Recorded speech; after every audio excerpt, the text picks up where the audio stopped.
This video was made in tribute to my good friend Lily McGann. She took her life on March 12th. Her family still needs help paying for her funeral costs. They're still halfway to their goal. If you visit the description below, their GoFundMe will be the first link shown. Any amount helps. I've split up this video into sections to make it easier to digest. First, I'm going to talk about the time I spent with Lily in school, then her funeral, followed by a dream I had about her and some final acts of remembrance. Who was Lily? To me, she was many things. An artist, a friend, someone who was as gorgeous on the inside as she was on the outside. Today, it's her birthday, and so, in honor of her 16th birthday, let me tell you about who she was.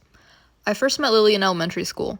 As time passed, we entered middle school and then high school, but despite the fact that my other friendships faded, I always had Lily because she would always reach out.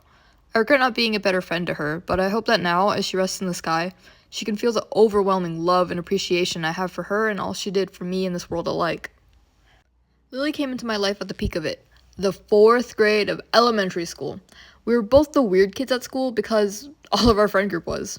You know the type, the one group that's weird, in love with anime, and riddled with a variety of mental illnesses that doctors haven't given a name for yet. That group was founded by me, and it was my pride and joy. See, I have a hard time connecting with people, so a lot of my elementary friends were made up of new kids, because new kids came to school without any friends to start with. That was how I came to become friends with Fatima and Luann. That eventually developed into a nice friend group, and somewhere along those lines, Luann and Fatima met Lily and it introduced her to me. And that's how we began our beautiful, bumbling, stronger than steel friendship, is what I wish I could say. I wasn't that close with Lily in elementary school. We didn't have any classes together, so it wasn't like I had any chances to get closer. And I was jealous of her because she seemed to be such a better friend to everyone than I was. She used to talk in our group chats about going to other people's houses and hanging out, something I wasn't able to do because of my parents. So I grew resentful of her, in secret. I only really started getting to know Lily in middle school. At first, we didn't talk. When I entered middle school, I had already drifted away from my friends and made new ones. I mean, I was fine with it. Friends come and go and stuff like that. That was that. Or so I thought, up until Lily indoctrinated my friend into her cow cult. It wasn't a real cult, obviously. The members, Lily's friends, just drew cows everywhere on their homework assignments and sometimes sat in a circle. In retaliation, I founded my own tiger cult, and the two of us had the stupidest little kid drama to ever exist.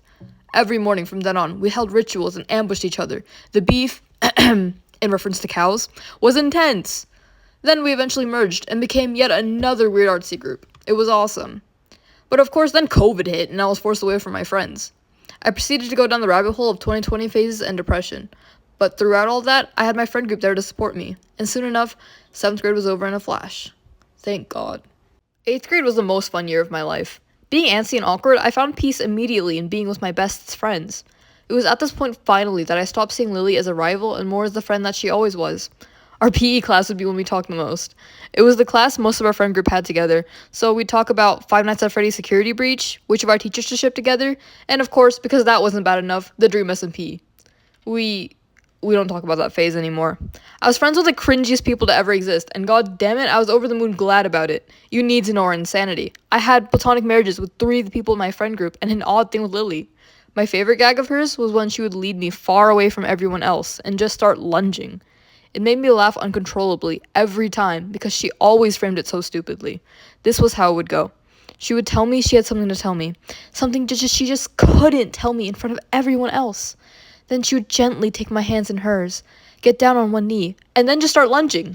Lily always tried to make people laugh. Being friends with her made someone wonder, just how could someone like her exist, genuinely, in the best way? Even online, she was the bestest friend you could ever have. Just a text away, she was always down to hang out and chat.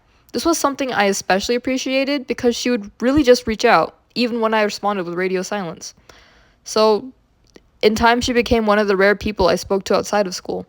I remember there was this one time where I was on call with her and another friend, and we were playing Gartic Phone, and Lily thought of a way to play Smash or Pass. That entire call, we just argued with each other about who's hot and why we're right. I was happiest playing Gartic Phone with Lily. That was when we would scream at each other and laugh at each other the most, especially when I was hosting, because I had no idea how to use Gartic Phone, apparently. Then the end of the year came around, and Lily suggested we have an end-of-year hangout. We picked a local park. Then we big old kids proceeded to terrorize the playground there and laugh without regard, like the embarrassing people that we were.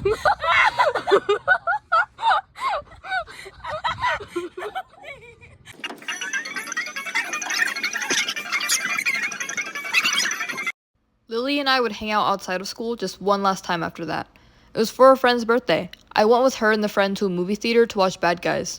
We joked the entire day about being furries and talked in the movie theaters to the behest of everyone around us. At the end of the day, we went to an arcade. I was hopeless at the machines, and I quickly found out that the stuffy machines were rigged, but Lily managed to win the three of us bouncy balls. Then, just before we parted our ways, we stopped at a photo booth and took these goofy little pictures. I didn't know it then, but these things would become my most treasured items in the future. High school was when the friend group split up. Not because of fallout or anything. It's just that somehow, out of our group of 7 people, we all somehow managed to pick different schools from each other. It was hilarious. But despite the fact that us friends were forced to go our separate ways, Lily, as always, remained a constant in my life. We found ways to talk through social media, actually. Whenever I posted art, there she was, interacting. She kept up with my social media extremely well. When she found out I got into a new piece of media, like, for example, my Dog and Rompa phase and then my Cuphead phase, she would get into it as well. She always knew my latest fixation because she cared to find out. Then she found a way to ride my bus sometimes, and we just talk about my latest obsession or life. I mean this from the bottom of my heart when I say that Lily was one of my biggest supporters. I'm so glad to be an artist because art was how we bonded, how we connected to each other. It's her art that hangs in my room, and my camera roll too that reminds me of the hobby we shared. Of the times when she would text me to talk about her art styles, or if I think something of hers looks funky. One of the last messages I shared with her was about art. When I draw, I think of her. I found out Lily died on March 14th. I'll always remember that day now, whether I like it or not. When I got the news, it was like an unbearable weight had fallen on my lungs. I couldn't breathe, I couldn't act normal. Even when I was having fun, it would take everything in me to not burst into tears. In that first week, I cried every night. I would look at my room, filled with memories of her, and cry even more. It was so hard to act normal. I was sad all the time, and if I wasn't sad, then I was angry.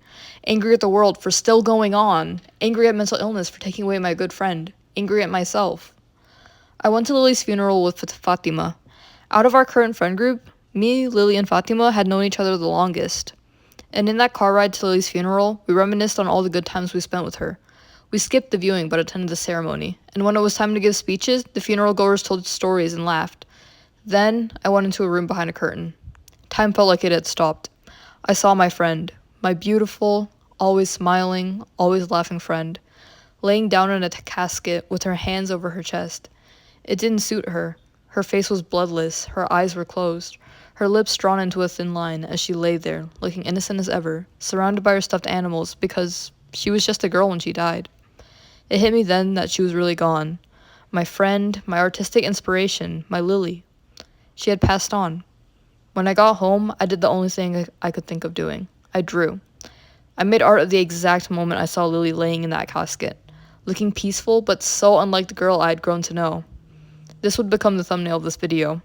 And on that long night, I cried for a long time, just laying in bed, clutching onto my last reminders of her. In the days after her death, I dreamt about her. It was a really odd dream, and I wrote about it in my diary. I addressed the writing to Lily. This is what it said. I had a dream about you, Lily. I was walking home from school when you showed up. I asked you how you could be there, and you told me you survived your attempt, and that as you were doing it, you regret it. I told you I saw your dead body, and you told me that you were better now. You said your mom had found you and saved you. I knew that wasn't the right story, but I listened to it anyway.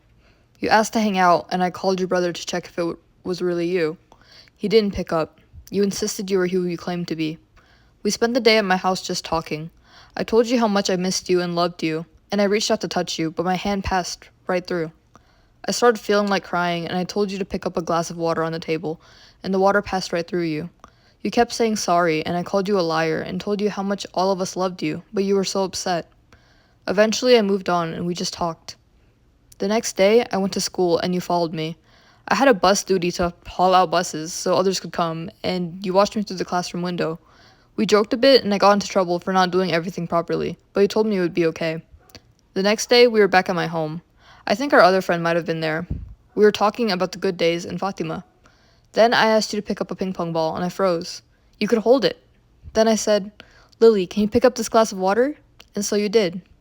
We were both in shock, and I came to the conclusion that too much time in the human realm meant you could become human again. I laughed with a sound that was full of delight. Then I gave you a big, long hug. The hug felt so real. I had my arms around your shoulders, and you wrapped your arms around my back. Everything was so warm. Then I cried into your arms and told you, once more, that we loved you so much. I saw your face one last time. You stared at me with a look of complete neutrality. And in the blink of an eye, you were gone, and I was waking up. I can't bring Lily back, but I like to think that someone isn't truly dead as long as their memory isn't. Lily and I are both artists. Back then, she used to tell me about her characters and this fun story she crafted about them. So in commemoration of her, I'm going to continue her legacy and keep improving my art so I can draw her characters and spread her story as best as I can. These are Lily's characters. This is Yan and her big old harem of people that love her. This is Lily's persona Taco. If you're seeing this and you're an artist too, I would love to see you bring any of Lily's characters alive under the hashtag Soft Blossoms fanart. The hashtag is the name that it is because Soft Blossoms was her art account. This was some of the work she did. Please make sure you check out the GoFundMe link in the description and pitch in if you can. I love Lily as much as a friend could, and although making this video was hard, I felt like it was something I needed to do. And if you are someone who is contemplating suicide, or if you know someone who did, please know that you're not alone. You're going to get through this, and there are people who love you and care about you. To Lily, I hope you're resting in peace up there. I think of you every day. I wish we could have watched Dungeon Meshi together. I know you would have loved it. Happy 16th birthday. I will love you always.